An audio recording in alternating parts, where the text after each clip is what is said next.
I had been planning for my next fix since I finished the Lake Superior coastal trek, but it didn't feel real until I finally booked the campsites for the trip.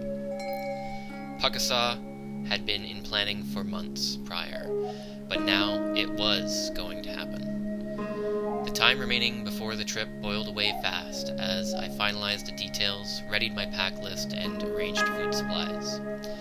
I was only to be gone 10 days, but as I hugged my friends goodbye, it felt as though it would be much longer before I saw them again. Friday morning, I rose early and well-rested, loaded the car with my gear, and set off to pick up Janice. We completed the 4-hour drive to Pukaskwa by 2 o'clock, found a suitable front country campsite for the night, and made camp. Excited for the main trail, we hiked the front country loops to get a taste of what we were in for. Saturday morning, the time had come. We broke camp and readied ourselves for the adventure ahead of us. We gathered at the visitor center. With all party members accounted for, we were ready to begin. A journey of 1,000 miles begins with a single step. We were only traveling 120, but it still felt like we were embarking on what would be a harrowing journey. At this point, I almost didn't want to leave. Wondering why the timing had to be so inopportune, most of the day was spent thinking about what I was leaving behind, thinking why did I choose to spend so much time away. It was a beautiful day to hike, the sky was clear, but my mind was clouded. After the first day on the trail and an uncomfortable night spent at Willow River, I started to recall the lessons that I had learned while hiking Lake Superior Park. The simplest solutions to minor problems that become big problems over 130 kilometers if ignored and left alone. Having reminded myself to diligently take care of my body and mind, I was now ready and willing to commit to the journey ahead of me.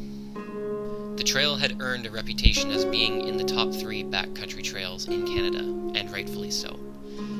Interesting and difficult terrain features were daily discoveries.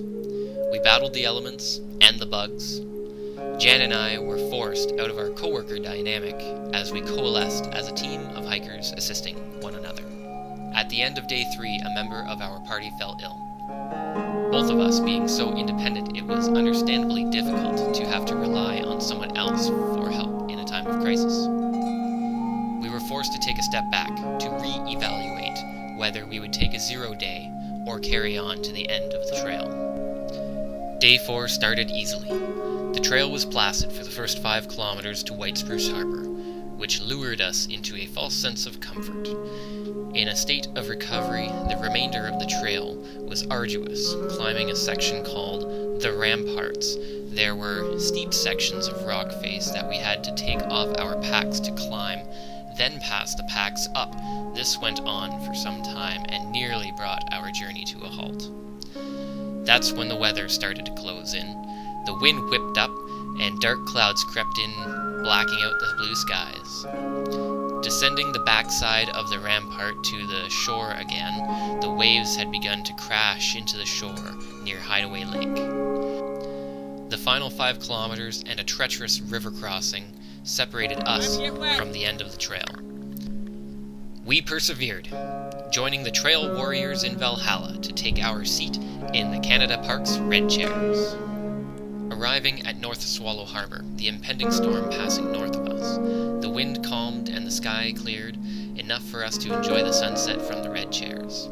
Our legs were scraped and bitten. We could take off our packs, to which our legs thanked us, but the feeling of the shoulder and waist straps lingered. The skin on my forehead was peeling from the days of direct sunlight. We enjoyed the warmth of a campfire, and myself enough of my wisers to allow for a restful night's sleep after a late night swim under the brilliant sky full of stars. The celebration was short-lived. As we awake on day 5, we must break camp and start the journey back out of the wild. Hardened by the kilometers that we've already hiked, we're feeling on top of the world.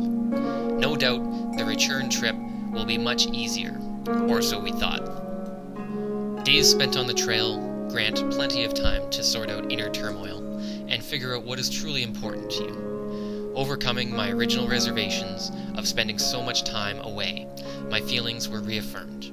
there are certain people who I'm especially looking forward to seeing when I return home. Upon returning home, I'll be reunited with those that I love with a renewed sense of hope for things to come. I only have 5 days and 60 kilometers to go.